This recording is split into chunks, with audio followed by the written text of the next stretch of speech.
तो दोस्तों यूपीएसआई की जो वैकेंसी निकली है हम लोग उसके लिए प्रैक्टिस करेंगे और वैकेंसी के लिए हम लोग अच्छे से तैयारी करेंगे ताकि हम लोग अच्छे से पेपर दें और हम लोगों का निकल जाए।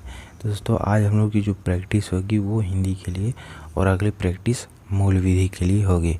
अंत में जाते जाते मैं आपको मूल विधि के बारे में थोड़े से क्वेश्चन के हिंट देते जाऊंगा।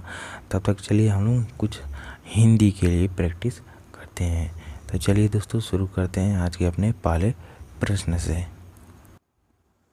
तो दोस्तों सामान्य हिंदी के लिए आज हम लोग देखेंगे और सामान्य हिंदी का आज हमारा पहला प्रश्न होगा, तो इसको हम लोग सॉल्व करेंगे। ठीक है दोस्तों, तो चलिए देखते हैं आज अपना पहला प्रश्न। सदा एक वचन में प्रयुक्त होने वाले शब्दों को चुनिए। तो दोस्तों सदा एक वचन में प्रयुक्त होने वाले जो शब्द हैं वो होगा डी, वर्षा और जनता। ठीक।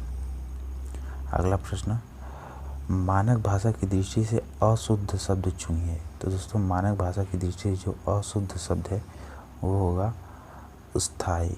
ठीक है दोस्तों, ये अस्थाई अशुद्ध है। अगला प्रश्न, जैसे नागनाथ वैसे, तो इसमें खाली स्थान भरना है और ये एक लोकोक्ति है, तो इसका होगा जैसे नागनाथ वैसे सांपनाथ। अगला प्रश्न देखेंगे दोस्तों, कृष्ण शब्द का स्त्रीलिंग शब्द पहचानिए। तो दोस्तों कृष्ण जो शब्द है उसका स्त्रीलिंग होगा कृष्णा।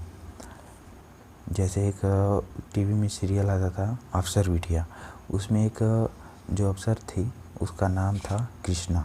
तो कृष्णा ये एक स्त्री का नाम है और वहीं पुल्लिंग को देखेंगे तो उनका नाम कृष्ण भगवान होता है। जैसे कृष्ण भगवान तो वो पुल्लिंग है। कथा सम्राट प्रेमचंद का वास्तविक नाम। तो दोस्तों प्रेमचंद जो थे उनका वास्तविक नाम यदि पूछता है तो वो होगा धनपत राय। वर्तनी संबंधी शब्द पहचानिए। तो दोस्तों वर्तनी संबंधी जो शब्द होगा ये सही शब्द है पूर्ति। लुटिया शब्द का बहुवचन क्या है। तो जो दोस्तों लुटिया होगा अगर उसके ऊपर चंद बिंदु लग जाएगी ये बहुवचन हो जाएंगे। ठीक। अगला प्रश्न, आनाकानी करना मुहावरे का सही अर्थ क्या है। तो दोस्तों आनाकानी करना मतलब काम टाल देना, टाल मटोल करना, ये होगा। जैसे मना करना, इधर उधर की बहाने बनाना, तो टाल मटोल करना। मना करना नहीं होगा, टाल मटोल करना होगा। जयशंकर प्रसाद की पहली कहानी कौन सी थी। दोस्तों जयशंकर प्रसाद की जो पहली कहानी थी वो थी ग्राम। इसका आंसर होगा ए। अगला प्रश्न, किस भाषा के लिए सन 1995 में साहित्यकार एम.ए.एस.टी. वासुदेव नायर को ज्ञानपीठ पुरस्कार से सम्मानित किया गया था। दोस्तों वो थे मलयालम, इसी के लिए उनको ज्ञानपीठ पुरस्कार दिया गया। तरंग शब्द का सही समानार्थी चुनिए। तो दोस्तों तरंग शब्द का जो सही समानार्थी होगा वो होगा उर्मी। ठीक। अगला प्रश्न, भक्तिन शब्द और खाली स्थान दिया है का प्रसिद्ध रेखाचित्र है। तो दोस्तों पूछा है इसमें भक्तिन क्या है और किसके द्वारा लिखा गया है। तो दोस्तों जो भक्तिन है वो एक संस्करण है और महादेवी वर्मा द्वारा लिखा गया। इसका आंसर होगा बी वाला। ठीक। माखनलाल चतुर्वेदी को उनकी किस रचना पर साहित्य अकादमी पुरस्कार मिला। दोस्तों माखनलाल चतुर्वेदी को उनकी हिम तरंगिनी नामक रचना के लिए साहित्य अकादमी पुरस्कार मिला था। अगला देखते हैं, अनुचित लोकोक्ति का चयन कीजिए। 14वां प्रश्न है। तो दोस्तों इसमें जो लोकोक्ति दिया है इसमें से कौन सा सही तरीके से नहीं लिखा गया है। तो दोस्तों वो होगा ये वाला, अधजल गगरी पलटत जाए। तो ये नहीं होगा, इसका सही होता है अधजल गगरी छलकत जाए। ठीक है, ये सही लोकोक्ति है। निम्नलिखित में से कौन सा अर्थ अलंकार नहीं है। तो दोस्तों अर्थ अलंकार के इनमें से कौन से भेद नहीं। तो दोस्तों जो श्लेष है ये शब्द अलंकार के भेद है। ठीक। और बाकी सब अर्थ अलंकार के अंतर्गत ही आते हैं। अगला प्रश्न, उत्प्रेक्षा अलंकार कब हो सकता है। तो दोस्तों जो उत्प्रेक्षा अलंकार होता है उपमेय में उपमान की कल्पना हो तब। यदि उपमेय में उपमान की कल्पना होती है तो वहाँ पर उत्प्रेक्षा अलंकार होता है। यह मास जो चंद्रमा खाली स्थान के अनुसार गिना जाता है वह खाली स्थान कहलाता है। इसमें पूरा कर रहा है कि वह क्या है, तो दोस्तों इसमें होगा सी वाला। सी वाले में दोस्तों ध्यान देखिएगा, गति और चंद्रमास। यह मास जो चंद्रमा की गति के अनुसार गिना जाता है वह कहलाता है चंद्रमास। मतलब कि यदि चंद्रमा 1 तारीख को एक स्थान से शुरू हुआ और पूरा घूमा तो उसे कहता है चंद्रमास। मतलब चंद्रमा का घूमते हुए 1 महीना पूरा हो चुका है। अगला प्रश्न, वृषभानुजा किस शब्द का समानार्थी है? तो दोस्तों वृषभानुजा वो जो है राधा का समानार्थी है। ठीक है दोस्तों, अगला प्रश्न देखेंगे, बहुत सुस्ती से काम करना। तो दोस्तों बहुत सुस्ती से जो काम करना है वो 9 दिन चले 2.5 कोस। 2.5 कोस दोस्तों चलने में बहुत ही कम टाइम लगता है, बहुत ही कम।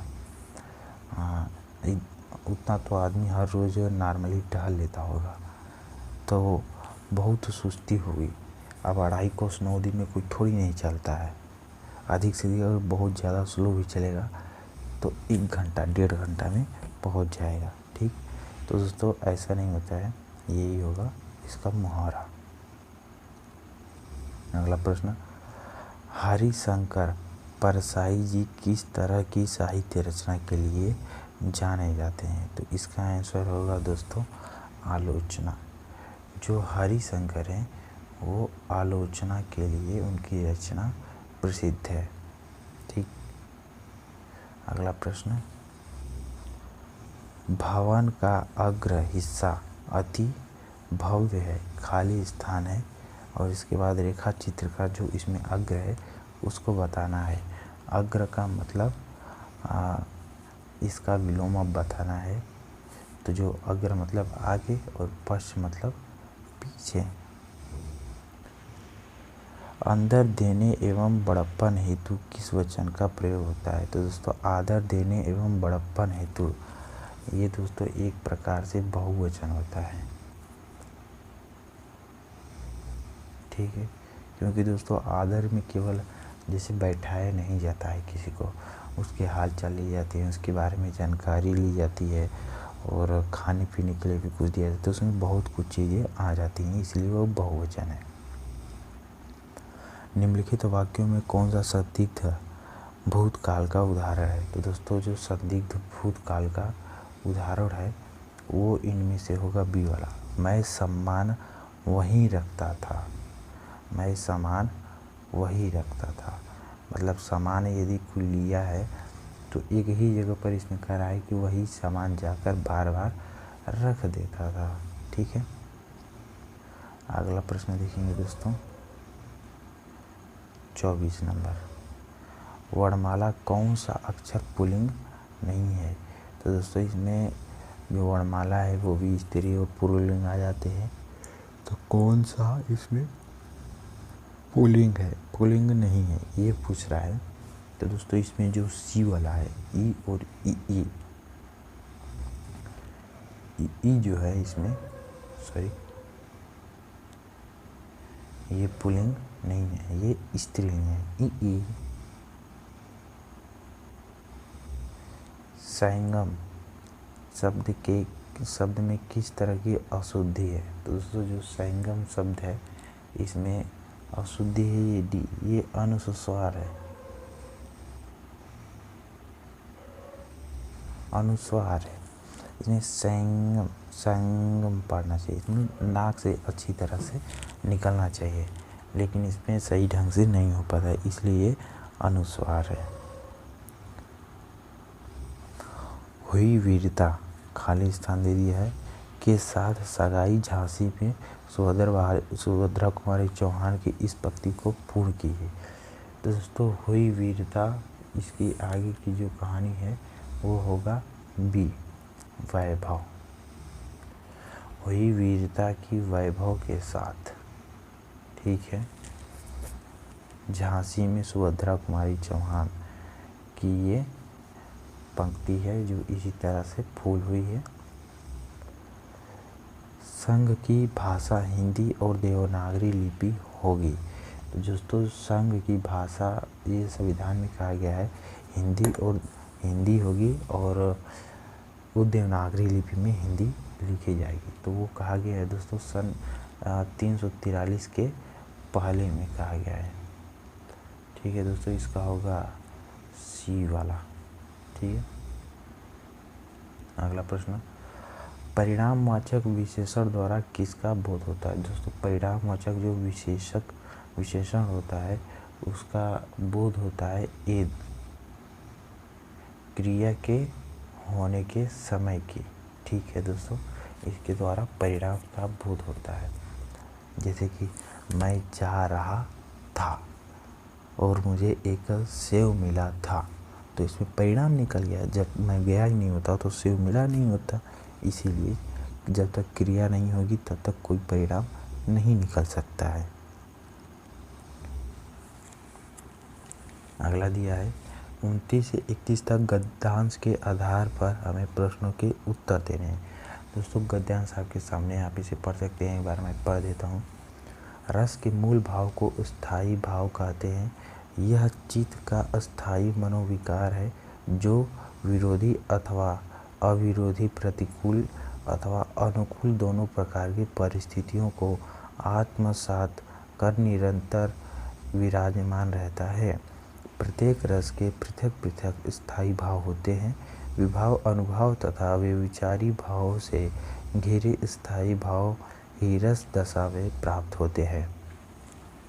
प्रश्न पूछा है प्रत्येक रस के भाव कैसे होते हैं। तो दोस्तों इसमें हम देखेंगे रस के मूल भाव के स्थायी भाव कहते हैं। यह चित्त स्थायी मनोविकारी है। तो दोस्तों इसको पढ़ने से अभी मैंने इसको पढ़ा है तो इसमें पता चलता है इसमें क्या कह रहा है कि इसका स्थायी होगा ये। ठीक है, इसमें कहा है दोस्तों यहाँ पर रस के मूल भाव को स्थायी भाव कहते हैं। ठीक है दोस्तों, प्रत्येक रस के भाव कैसे होते हैं, स्थायी होते हैं। ठीक है, खाली स्थान पहले दिया है, स्थायी भाव कहलाता है। तो दोस्तों रस का मूल भाव देखिए इसमें दिया होगा, रस के मूल भाव को स्थायी भाव कहते हैं। तो रस का जो मूल भाव होगा उसको स्थायी भाव कहेंगे, यानी सी वाला इसका सही है। सॉरी, इसका सी वाला सही होगा। मैं लिख देता हूँ सी, ये वाला सही है। 31वां प्रश्न, मनोविकार शब्द का उचित संधि विच्छेद होगा। तो दोस्तों मनोविकार शब्द का सही संधि विच्छेद होगा मना प्लस विकार। ठीक है, इसका होगा डी वाला। अगला प्रश्न देखेंगे, संचारी भावों की संख्या। तो दोस्तों संचारी भावों की जो संख्या है वह क्या है ये पूछा है। तो संचारी भावों की संख्या 33 है। ठीक है दोस्तों, ये होगा 33। अगला प्रश्न, समानार्थी जोड़े का अनुपयुक्त विकल्प चुनिए। तो दोस्तों समानार्थी जो जोड़े हैं उनका अनुपयुक्त जो विकल्प होगा वो है बी वाला।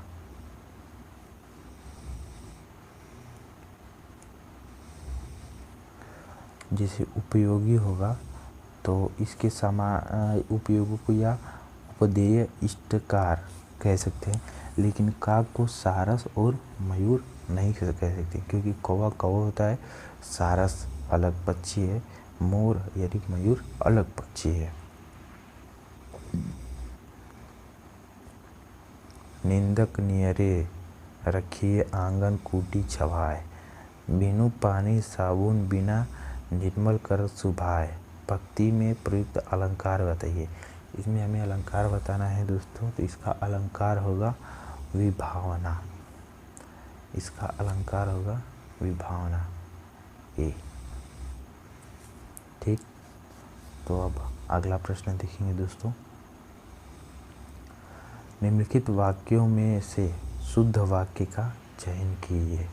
दोस्तों इसमें शुद्ध जो वाक्य है, उसने वहाँ जाकर शोर मचाया, उसका घर मेरे को मालूम नहीं, मैंने यह कब बोला, मैंने मेरे से मत उलझो घर जाओ। तो दोस्तों इसको पढ़ने के बाद सभी तरीके से सही लग रहे हैं, जो होगा वो होगा ये वाला। उसने वहाँ पहुंचकर शोर मचाया, उसका घर मेरे को, इसमें दोस्तों को आकर ये अच्छा नहीं लग रहा है। उसका घर मुझको या फिर मुझे मालूम नहीं है, उसने यह कब बोला, ये भी कुछ ठीक नहीं है। मेरे से मत उलझो, मुझसे मत उलझो, और घर जाओ या फिर कामा घर जाओ, और होना चाहिए था, या फिर मुझे से, मेरे की जगह मुझे से। आयत किस शब्द का विपरीतार्थक है? तो दोस्तों आयत आप लोगों ने देखा होगा ऐसे होता है, चारों भुजाएं लगभग इसमें दो भुजाएं ये और ये समान होती हैं। ठीक, तो इसका होगा यह दोस्तों निर्यात, ये वाला निर्यात। 37 माटी की मूर्तें किस लेखक की रचना है? तो दोस्तों माटी की जो मूर्तें हैं वो रचना है डी रामवृक्ष बेनपुरी की। राष्ट्र की, इनमें से दोस्तों ऑप्शन दिया है, हमें क्या करना है ये बताना है। तो इसका दोस्तों आंसर होगा सी वाला, प्रगति और उन्नति। दोनों में जो भराएगा वो होगा प्रगति और उन्नति। राष्ट्र की प्रगति ही देशवासियों की उन्नति निहित है। राष्ट्र की प्रगति में, यदि राष्ट्र प्रगति करेगा तो देशवासियों की उन्नति में निहित है। जब तक देशवासी उन्नति नहीं करेंगे प्रगति होगी नहीं। इस तरीके से इसमें समझा जा सकता है। जन श्याम घनश्याम को नाची उठे वन मोर, पंक्ति में कौन सा अलंकार है हमें ये बताना है। तो इस पंक्ति में जो अलंकार है वो होगा सी भ्रांतिमान अलंकार। रात को अचानक वर्षा होने लगी, क्रिया में विशेषण का कौन सा भेद है? दोस्तों इसमें होगा डी वाला, इसमें विशेषण होगा रीति क्रिया विशेषण। दोस्तों इसके बाद आप देख सकते हैं मेरे पास प्रश्न है भाग 2 के लिए, यहाँ पे मूल विधि आप देख सकते हैं, मूल विधि है मेरे पास। तो अगले भाग में जब मैं आऊँगा तो आपको मूल विधि की अच्छे ढंग से प्रैक्टिस कराऊँगा। और दोस्तों इसके लिए आपको हमारे यूट्यूब चैनल को सब्सक्राइब करना पड़ेगा और बेल आइकन को प्रेस, ताकि जब भी मैं ऐसे इसकी वीडियो अपलोड करूँ तो आपके पास नोटिफिकेशन जाए और आप देख पाएँ। तो दोस्तों चलिए मिलते हैं नेक्स्ट वीडियो में। जय हिंद।